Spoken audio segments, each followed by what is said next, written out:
Hello বন্ধুরা, আমাদের এদিকে ঝড় আরম্ভ হয়ে গেছে। হ্যাঁ দেখো,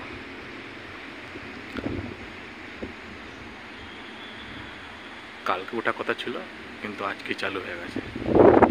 চলে গেছে, কখন আসবে?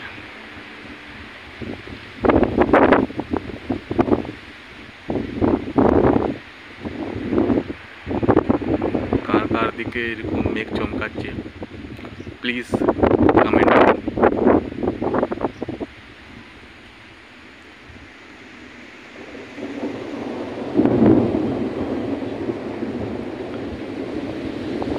ফোনটা চার্জ বেশি নেই, আপনারা চার্জ করে রাখবেন।